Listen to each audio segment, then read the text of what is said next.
Hey guys, welcome to Abhishek Jha classes. कैसे हैं आप लोग? आज हम लोग जो करने वाले हैं ना, आज हम लोग सेमेस्टर वन का फर्स्ट क्लास करने वाले हैं। आज हम लोग सेमेस्टर वन का पहला वाला क्लास करने वाले हैं, जिसको बोलते हैं फर्स्ट क्लास। और ये क्लास डेमो हो रहा है किस पे? यूट्यूब पे। ऐसे ही हम लोग पांच क्लास डेमो करेंगे यूट्यूब पे। उसके बाद उसके बाद हम लोग अपने ऐप पे शिफ्ट हो जाएंगे। तो प्लीज आपने अगर ज्वाइन नहीं किया ये कोर्सेज को, सेम वन के कोर्सेज को अगर ज्वाइन नहीं किया अभी तक, तो प्लीज ज्वाइन कीजिए। क्योंकि 1499 के प्राइस में आजकल ऑफ कोर्स हर महीने का फीस होता है। हर महीने का फीस एक्चुअली 1499 से भी ज्यादा होता है महंगे महंगे कोचिंग इंस्टीट्यूट।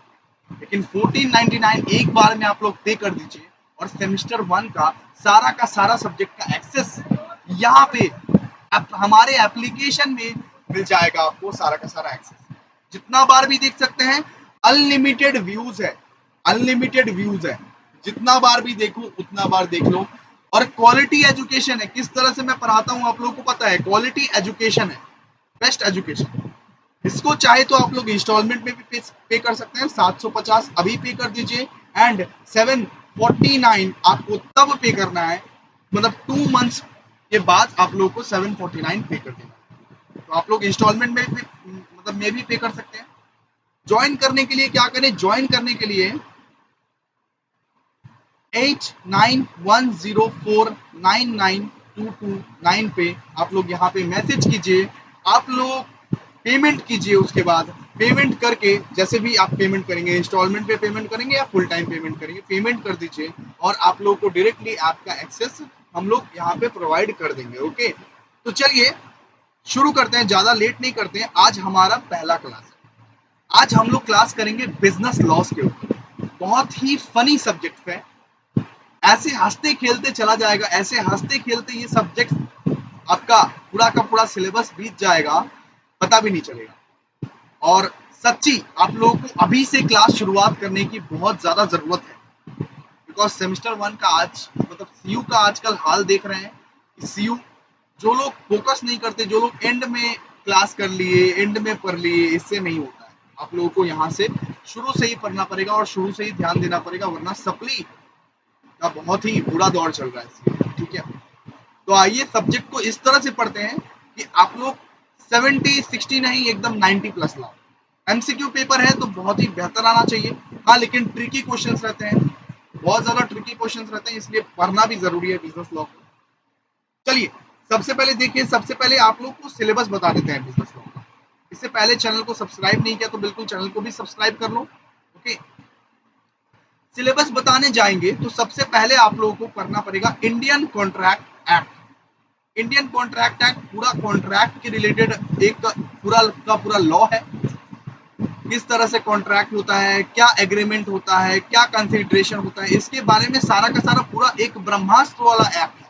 इसको पढ़ना बहुत जरूरी है, अपने से नहीं पढ़ा जाता इसको। ओके, ये 30 मार्क्स का है। ऑफ कोर्स इसको पढ़ने के लिए आप लोगों को इसका मार्क्स कितना आएगा? 30 मार्क्स का ही। ओके, इसके बाद देखिए sales of goods act. Sales of goods act 1930। तो 1930 में ये सेल्स ऑफ गुड्स एक्ट लाया गया था, इसीलिए यहाँ पे डेट्स भी लिखा होता है। इसका मार्क्स आपको मिलेगा 10 मार्क्स का क्वेश्चंस मिलेगा। बहुत ही इंपॉर्टेंट चैप्टर ये भी है। इसके बाद पार्टनरशिप। पार्टनरशिप आप लोग देख सकते हैं, पार्टनरशिप और लिमिटेड लायबिलिटी पार्टनरशिप, ये दोनों मिला के आप लोगों को 20 मार्क्स का यहाँ पे पूछा जाएगा। 20 मार्क्स का मतलब कि 20 मार्क्स का यहाँ पे पूछा जाएगा। बहुत ही बेहद इंपॉर्टेंट चैप्टर है। और जो आप लोग अकाउंट्स में सीख के आए हो ना प्रैक्टिकली पार्टनरशिप में, वही आप लोग यहाँ पे थियोरी के लिए देखो। ओके, इसके बाद नेगोशिएबल इंस्ट्रूमेंट एक्ट है आपका। नेगोशिएबल इंस्ट्रूमेंट एक्ट आपका यहाँ पे 10 मार्क्स के लिए आएगा।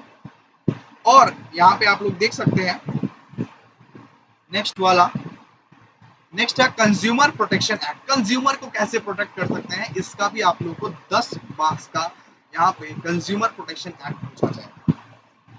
अभी तक कोर्स आप लोग ज्वाइन नहीं किया तो ज्वाइन कर सकते हैं इस नंबर पे। ये नंबर आप लोगों को दिया हुआ है 8910499229। सिर्फ 1500 की कॉस्ट है, बहुत ही रीजनेबल कॉस्ट है, जिसको आप लोग 2 इंस्टॉलमेंट में पे कर सकते हैं। 750 पहले और 2 महीने बाद 750। ठीक है, चलिए हम लोग शुरू करते हैं अभी, ज्यादा लेट नहीं करते हुए। तो CU BCom सेमेस्टर 1 का बिजनेस लॉ का यहाँ पे फर्स्ट क्लास आप लोग देख सकते हो।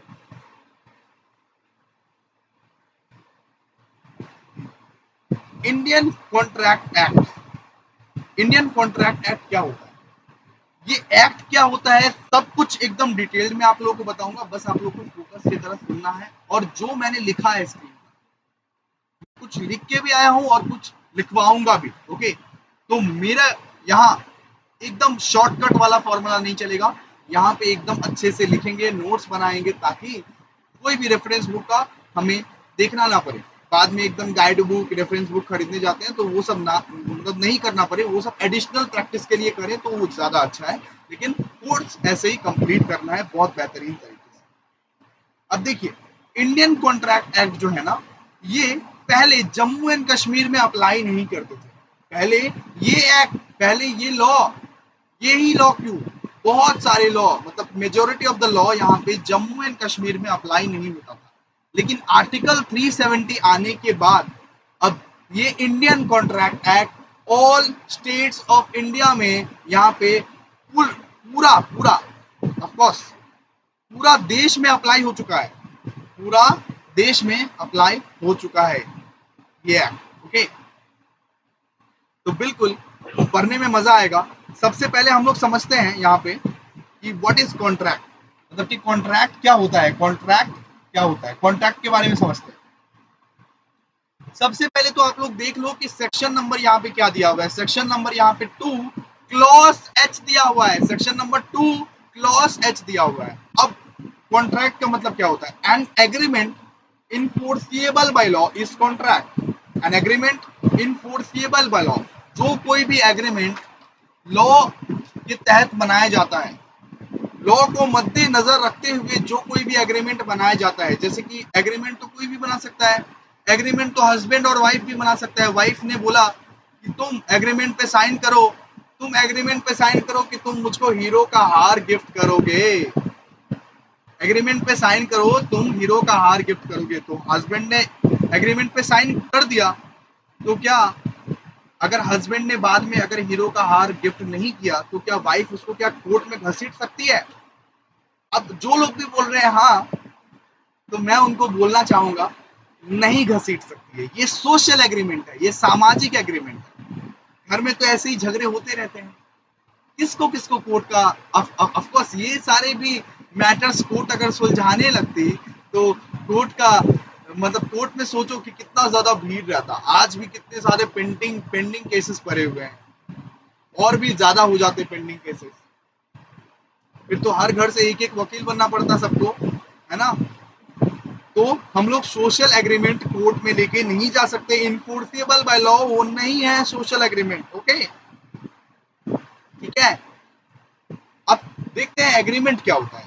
एग्रीमेंट किसको बोलते हैं? The term agreement means every promise, हर वादा, हर वादा और हर सेट ऑफ वादा, मतलब कि एकदम या तो एक वादे करते हैं या तो बहुत सारे वादे करते हैं, एक वादे करते हैं या तो बहुत सारे वादे करते हैं। Forming consideration for each other, मतलब एक दूसरे के साथ अगर वादा किए हो, एक दूसरे के साथ अगर एक वादा किए हो, एक टर्म्स पे डील किए हो, तो उसको क्या बोला जाता है? एग्रीमेंट बोला जाता है।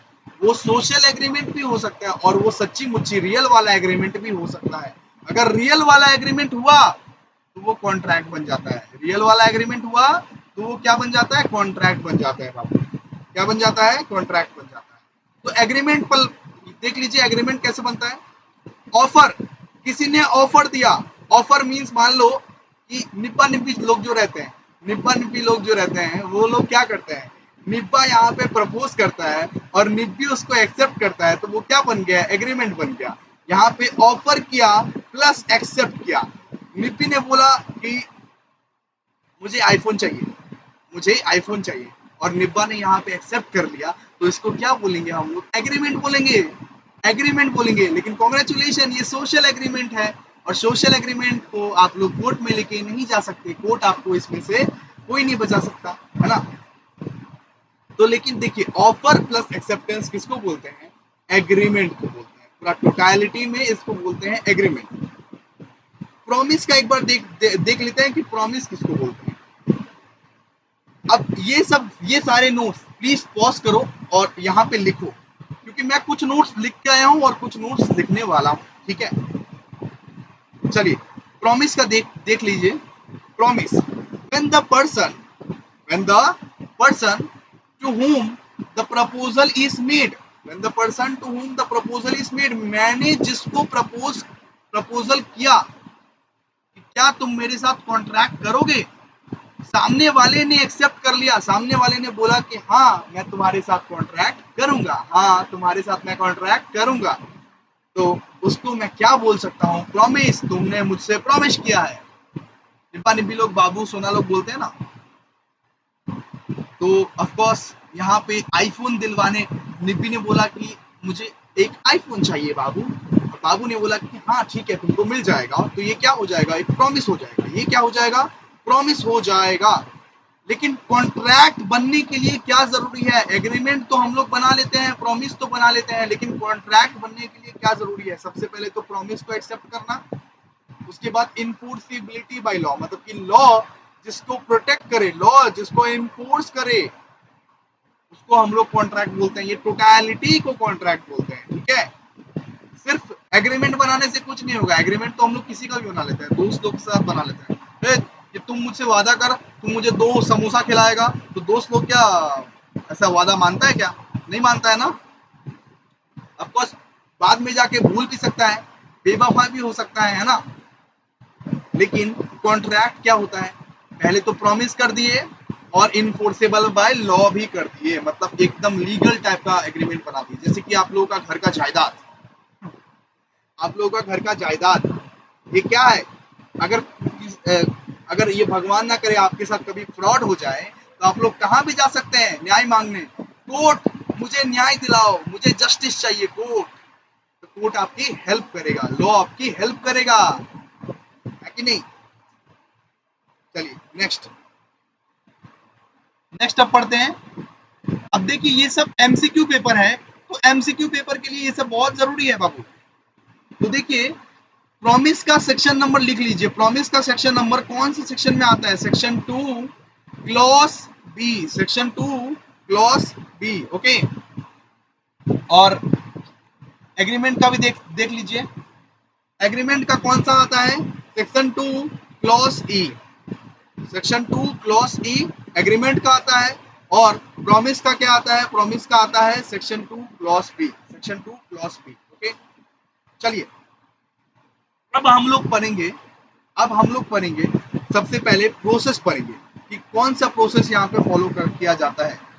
एक एग्जांपल देखिए, सब कुछ आप लोगों को बुलेट पॉइंट लेके लिखना है, जो लोग नहीं लिख रहा है तो वो लोग बहुत गलत काम कर रहा है।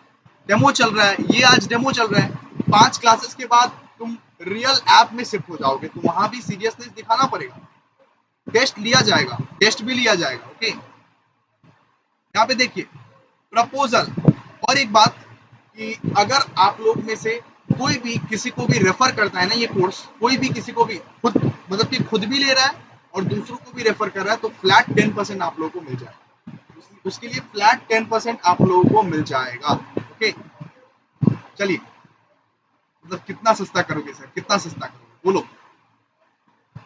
यहाँ पे देखिए सबसे पहले एक प्रोसेस फॉलो किया जाता है, प्रपोजल, सॉरी गलती इंसान से ही होती है, माफ कर दो, माफ कर दो।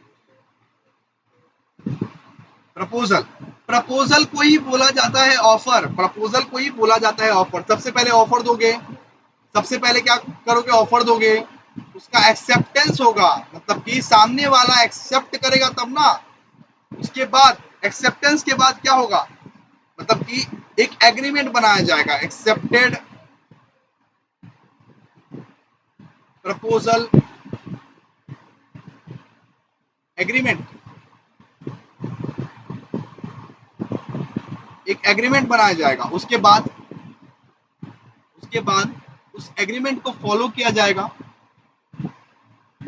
लाइक एग्रीमेंट को लीगल इनफोर्सिबिलिटी दिया जाएगा, कोर्ट में यहाँ पे दर्ज किया जाएगा, लीगल इनफोर्सिबिलिटी तब ये पता करना पड़ेगा कि ये इनफोर्सिएबल है कि नहीं। मेरे साथ अगर फ्रॉड हो जाता है तो मैं कोर्ट की सहायता ले सकता हूँ कि नहीं, मैं उसको सजा दिलवा सकता हूँ कि नहीं। ठीक है, अगर ये लीगल इनफोर्सिबिलिटी है तब क्या बन जाता है, कॉन्ट्रैक्ट बन जाता है। क्या बन जाता है, कॉन्ट्रैक्ट बन जाता है।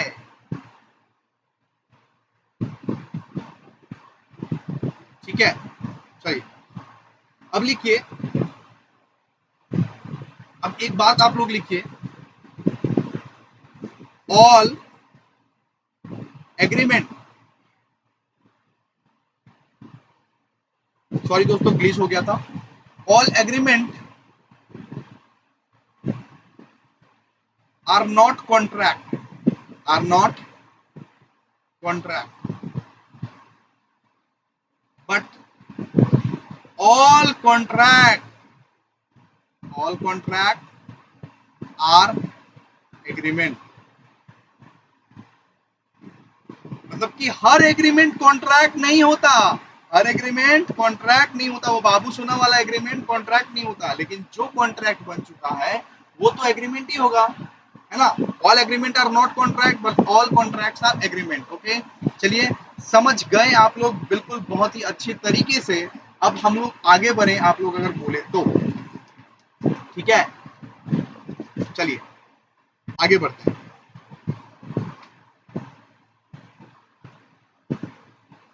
अब लिखिए एसेंशियल, अब नेक्स्ट टॉपिक दीजिए, एसेंशियल, एसेंशियल्स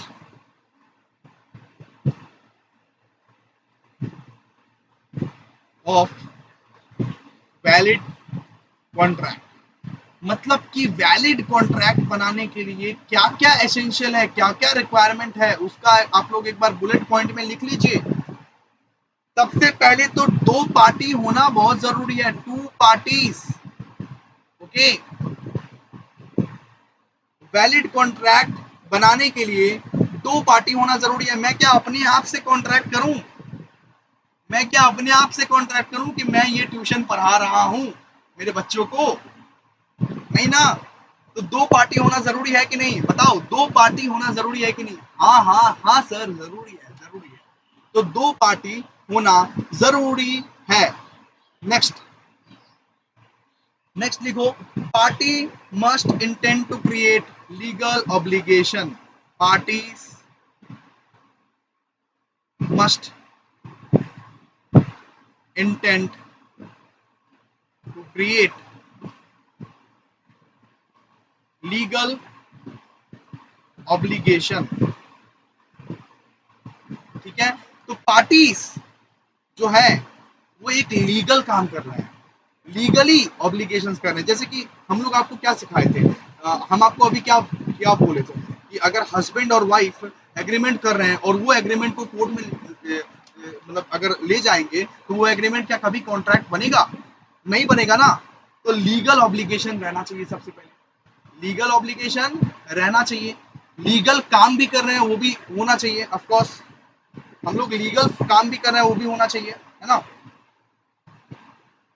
तो ऐसे नहीं होना चाहिए कि सोशल एग्रीमेंट के बेसिस पर हम लोग अपना डिसीजन कर रहे हैं, तो इस तरह से तो बिल्कुल नहीं होगा।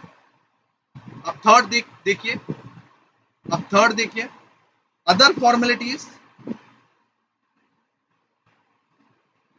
Other formalities to be complied,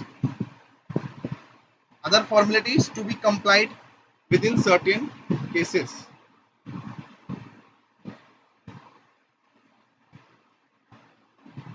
इसका मतलब और कुछ भी फॉर्मेलिटीज है तो उसको कंप्लाई किया जाए, और बहुत सारे फॉर्मेलिटीज होते हैं।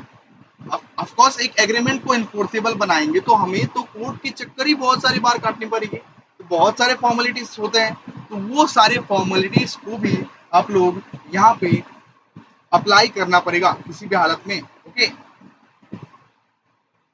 यहाँ पे देखिए, उसके बाद क्या है, उसके बाद देखिए certainty of meaning, certainty of meaning. इसका मतलब सर्टिनिटी मतलब क्या होता है, सर्टिनिटी मतलब होता है that agreement must be certain and not vague. Agreement must be certain not vague. इसका मतलब जो एग्रीमेंट पे लिखा हुआ है वो प्रॉपरली फॉलो होना चाहिए, वो कोई वेग एग्रीमेंट ना हो, वो एकदम सर्टेन हो, वो होगा ही होगा, इस तरह से होना चाहिए। इस तरह से आप लोग नहीं बोल सकते कि शायद, ठीक है, एग्रीमेंट में लिख दिए कि शायद हम तुमको ये कॉन्ट्रैक्ट पूरा करके दे देंगे, इस तरह से नहीं, कंप्लीट करना ही पड़ेगा। अभी एक एग्रीमेंट बन चुका है तो ये एग्रीमेंट में जो जो चीज लिखा हुआ है ना वो चीज एकदम सर्टेन होना चाहिए, बेग नहीं होना चाहिए। इसका मतलब कि क्या, अब हमें ये कंप्लीट करना ही पड़ेगा, जो सारे कॉन्ट्रैक्ट जिस पे कॉन्ट्रैक्ट बना हुआ है वो कॉन्ट्रैक्ट को हमें कोई भी हालत में कंप्लीट करना ही पड़ेगा।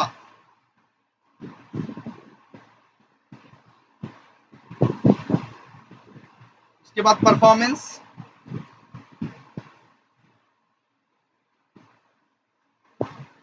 देखिए पॉसिबिलिटी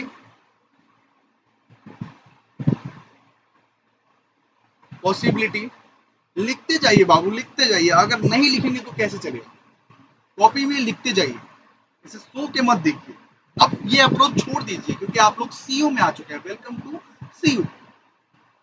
पॉसिबिलिटी ऑफ परफॉर्मेंस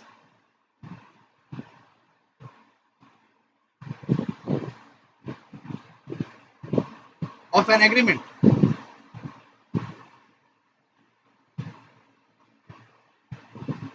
मतलब कि हर हाल में हमें ये ट्राई करना चाहिए, हर हाल में परफॉर्मेंस होना चाहिए।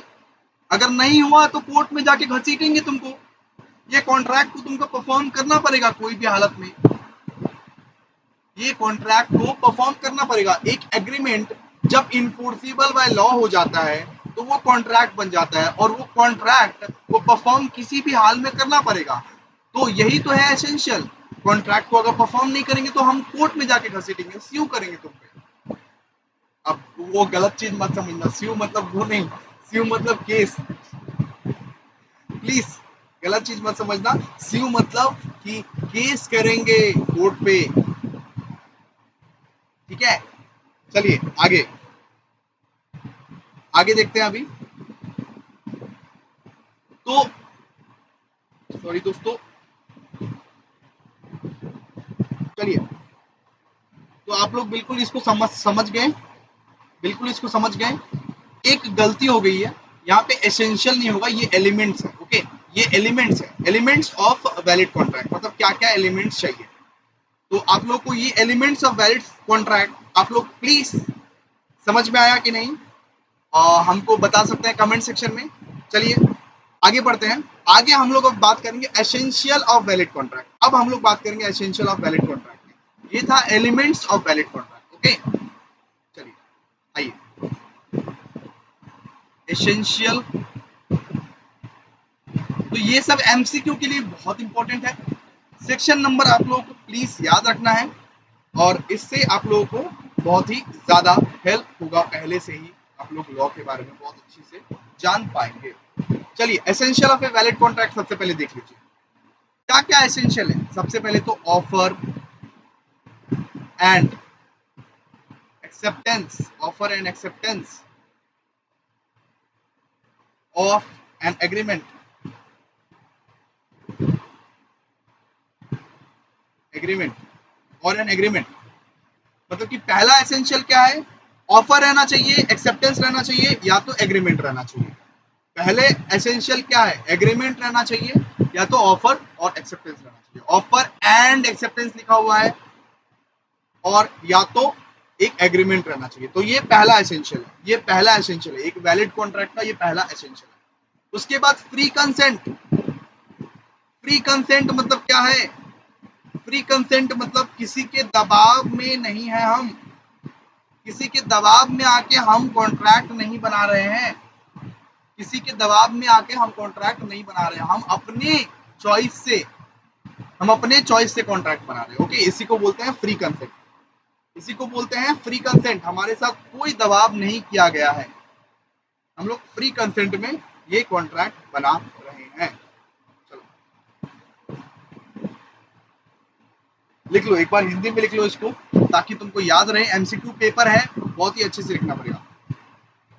किसी के दबाव, जो लोग बंगाली या बंगाली में लिखो, नहीं है हम। तो ये essential of a valid contract का सेकंड पॉइंट था, ठीक है। तो पहले तो क्या क्या होना चाहिए, पहले ऑफर एंड एक्सेप्टेंस और एन एग्रीमेंट होना चाहिए, दूसरा होना चाहिए फ्री कंसेंट, तीसरा देखो, थर्ड होना चाहिए capacity of party. Capacity of party, capacity of party मतलब क्या, एक 18 साल से ऊपर रहना चाहिए। सबसे पहले तो कैपेसिटी ऑफ पार्टी किसको हम लोग बोलते हैं, लिखो मेरे साथ, is of the age of majority 18 years और अबव, मतलब कि 18 साल का होना चाहिए या 18 साल से ज्यादा होना चाहिए, तभी वो कैपेबल है कॉन्ट्रैक्ट बनाने के लिए। तभी वो कैपेबल है, 18 साल का होना चाहिए या 18 साल से ज्यादा होना चाहिए, तभी वो कैपेबल है कॉन्ट्रैक्ट बनाने के लिए। अब देखो सेकंड कैपेसिटी लिखो यहाँ पे, इज ऑफ साउंड माइंड, बुद्धि, बुद्धि होना चाहिए बेटा, बुद्धि होना चाहिए, वो पगला नहीं होना चाहिए, बुद्धि होना चाहिए, इज ऑफ साउंड माइंड।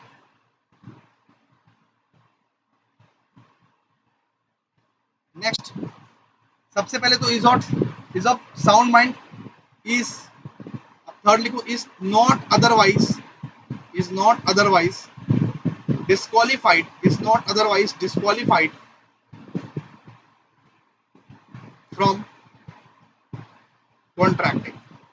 मतलब कि अगर कोर्ट ने उसको पहले से ही इनकार कर दिया, पहले से ही मना कर दिया कि अब तुम कॉन्ट्रैक्ट नहीं बना सकते, तो वो कॉन्ट्रैक्ट नहीं बना पाएगा, ठीक है। Is not otherwise disqualified from contracting, मतलब कि वो डिस्क्वालिफाइड नहीं है, ये ध्यान रखना पड़ेगा कि वो डिस्क्वालिफाइड कॉन्ट्रैक्ट करने में नहीं है। हो सकता है कि वो जेली है, हो सकता है वो कैदी है, तो कैदी लोगों को कॉन्ट्रैक्ट करने नहीं दिया जाता है, ठीक है, कैदी लोगों को कॉन्ट्रैक्ट करने नहीं दिया जाता है। उसके बाद वहां पे कंसिडरेशन होना चाहिए, कंसिडरेशन होना चाहिए। कंसिडरेशन मतलब क्या होता है, समथिंग इन रिटर्न, मतलब कि सामने से कुछ रिटर्न मिलेगा तभी तो कॉन्ट्रैक्ट बनाएंगे, तभी तो कॉन्ट्रैक्ट बनाएंगे ना। हम कॉन्ट्रैक्ट कब करते हैं, जब दोनों कुछ ना कुछ रिटर्न में दे रहा है एक्सचेंज में। हम कॉन्ट्रैक्ट तभी परफॉर्म करेंगे ना जब सामने से हमको पैसा मिलेगा, जब सामने से हमको एक मॉनेटरी वैल्यू मिलेगा, तो उसको बोलते हैं कंसिडरेशन। तो कंसिडरेशन रहना तो बहुत जरूरी है, फ्री में तो कोई काम होता नहीं है, ओके। लेकिन हम आपके लिए फ्री में रिविजन लाएंगे यूट्यूब पे, लेकिन आपके लिए अभी भी ऑलमोस्ट कितना ज्यादा रीजनेबल प्राइसेस में कोर्सेज अवेलेबल है, 250 पर मंथ के हिसाब से देखे तो देखा जाए तो जल्दी से जाओ एडमिशन लेने के लिए 8910499229 पे रजिस्टर करो, अपने आप को ज्वाइन करवाओ। इसके बाद देखिए मतलब कि कंसिडरेशन क्लियर है। इसके बाद लॉफुल कंसिडरेशन रहना चाहिए, लॉफुल कंसिडरेशन एंड ऑब्जेक्ट, मतलब कि मेरा कॉन्ट्रैक्ट का जितना वैल्यू है, मैं अगर तुम्हारे साथ कॉन्ट्रैक्ट पर परफॉर्म करने वाला हूं तो मेरे को रिटर्न भी उतना ही मिलना चाहिए जितना मेरा वैल्यू है, उससे कम नहीं मिलना चाहिए, उससे ज्यादा भी नहीं मिलना चाहिए। तो लॉफुल कंसिडरेशन होना बहुत जरूरी है, लॉफुल कंसिडरेशन होना बहुत ही जरूरी है इसके लिए, इस चीज के लिए ये सब ध्यान रखना पड़ता है, ओके। और वो contract not expressly declared as void, not expressly declared as void, जिसको void करार ना दिया हो, जिसको void करार ना दिया गया हो, जो कॉन्ट्रैक्ट अभी भी वैलिड हो। वैलिड मतलब क्या है, कॉन्ट्रैक्ट वैलिड है, सिंपल। void मतलब जो वैलिड नहीं है, जो कॉन्ट्रैक्ट वैलिड नहीं है, जो कॉन्ट्रैक्ट पहले से ही void रहेगा उसको तुम कैसे परफॉर्म करोगे? जैसे एक गैम्बलिंग का कॉन्ट्रैक्ट बना लिया, गैम्बलिंग का कॉन्ट्रैक्ट तो वॉइड है ना? तो इस तरह से तुम कॉन्ट्रैक्ट नहीं बना सकते, जो चीज ऑलरेडी वॉइड है वैलिड कॉन्ट्रैक्ट पे तुमको कॉन्ट्रैक्ट बनाना पड़ेगा, सिंपल। ठीक है, तो ये था पूरा का पूरा essential of a contract. Essential क्या क्या है कॉन्ट्रैक्ट, ओके। अब पढ़ते हैं, टाइप्स ऑफ कॉन्ट्रैक्ट। ठीक है,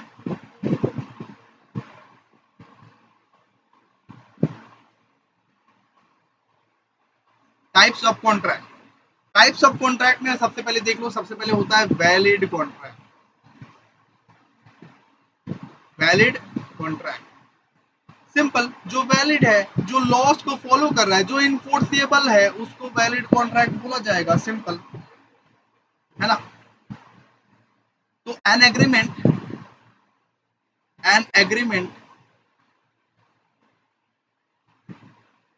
which is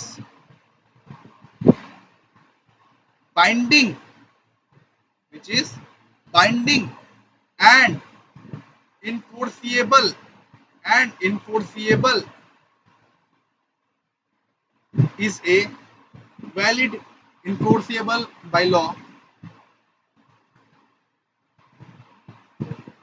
enforceable by law is a valid contract। तो क्या हम लोग बोलेंगे? Valid contract. क्या बोलेंगे? वैलिड कॉन्ट्रैक्ट बोलेंगे। नेक्स्ट, नेक्स्ट आओ, नेक्स्ट यहाँ पे देखो, नेक्स्ट है, हम लोग पढ़ने वाले हैं void contract. Void contract, void contract का सेक्शन नंबर क्या है? वॉइड कॉन्ट्रैक्ट का सेक्शन क्या है? देखो सेक्शन देख लो एक बार मेरे साथ। आप लोग लिख रहे हैं ना, आप लोग अपनी कॉपी में प्लीज लिखिए। देखो, a contract which ceases, a contract which ceases to be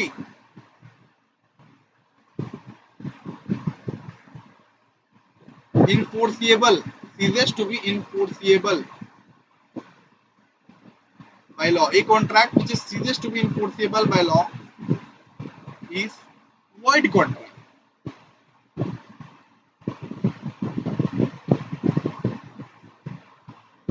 अब इसका मतलब मैं आपको समझाता हूं। अब मान लीजिए जो कॉन्ट्रैक्ट पहले वैलिड था, हिंदी में लिखिए, हिंदी में लिखिए फटाफट। जो कॉन्ट्रैक्ट पहले वैलिड था बट अभी वैलिड नहीं है, अभी वॉइड हो चुका है। जो कॉन्ट्रैक्ट पहले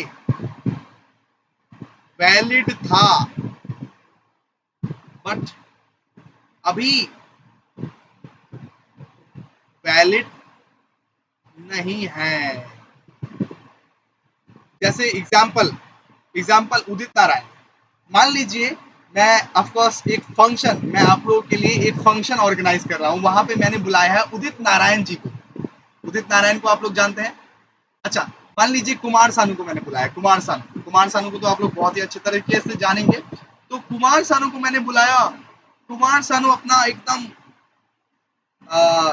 बहुत ही स्ट्रॉन्ग अंदाज में आए स्टेज पर परफॉर्म करने के लिए, हम लोगों के लिए। आप लोग ऐसे स्टेज पर इंतजार कर रहे हैं। अचानक कुमार सानू ने क्या किया? अचानक एक कोल्ड ड्रिंक पी लिया कुमार सानू, क्योंकि उनको बहुत प्यास लगी थी। उन्होंने एकदम ठंडा वाला कोल्ड ड्रिंक्स पी लिया। अब देखिए, कुमार सानू जी ने जो कोल्ड ड्रिंक्स पिया ना, उसके वजह से कुमार सानू का हो गया गला खराब। अब बताइए, इतने बड़े सिंगर, इतना बड़ा सिंगर कैसे गाएंगे? अब उनका तो गला खराब हो चुका है, कैसे गाएगा अब इतना बड़ा सिंगर? फिर तो आप लोगों का मूड ऑफ हो गया, है ना? तो पहले हमने कुमार सानू के साथ क्या कॉन्ट्रैक्ट बनाया था? पहले हमने कुमार सानू के साथ भैया बनाया था कि कुमार सानू गाएंगे, लेकिन अभी ऐसा सरकमस्टेंसेस हो गया कि कुमार सानू नहीं गाएंगे। तो इस तरह से तो नहीं होगा कि कुमार सानू नहीं गा पाएगा तो उसका बेटा गाएगा या उसका लीगल रिप्रेजेंटेटिव गाएगा। इस तरह से तो नहीं होता है, कुमार सानू को ही गाना पड़ेगा। तो कुमार सानू पहले गा सकता था बट अभी तो उसका गला खराब हो गया, अभी वो कैसे गाएगा? तो पहले वैलिड था बट अभी वैलिड नहीं है, उसको हम लोग क्या बोल सकते हैं? वॉइड कॉन्ट्रैक्ट बोल सकते हैं। क्या बोल सकते हैं? वॉइड कॉन्ट्रैक्ट बोल सकते हैं। ठीक है, तो ये हम आज का क्लास समाप्त कर रहे हैं। आज लॉ का लेक्चर आप लोगों को बहुत ही ज्यादा अच्छा लगा होगा। सेमेस्टर 1 का लॉ का लेक्चर आप लोगों को बहुत ज्यादा अच्छा लगा होगा। मैं अभी भी बता देता हूं कि आप लोग अभी ज्वाइन कर सकते हैं यहाँ पे 1499 में हमारा क्लास, 5 क्लास यहाँ पे यूट्यूब में चलेंगे, उसके बाद हम ऐप में शिफ्ट हो जाएंगे। ओके, जो आपका 250 पर क्लास पड़ता है, सारा का सारा सब्जेक्ट होगा ऐसे ही बेहतरीन अंदाज में। तो प्लीज आप लोग ज्वाइन कीजिए और बिल्कुल रेफरेंस करेंगे। रेफर के लिए अगर आप लोग अपना दोस्तों, आप अपने भी ज्वाइन कर रहे हैं और अपने दोस्तों को भी ज्वाइन करवा रहे हैं, तो यहाँ पे रेफरेंस के लिए यहाँ पे आप लोग को 10% फ्लैट डिस्काउंट मिल रहा है मेरी तरफ से। ये गिफ्ट समझो मेरी तरफ से। चलो मिलते हैं फिर नेक्स्ट वीडियो में, तब तक के लिए बाय। आप लोग अच्छे से पढ़िए, अच्छे से मुस्कुराते रहिए, हंसते रहिए और पढ़ते रहिए। Thank you.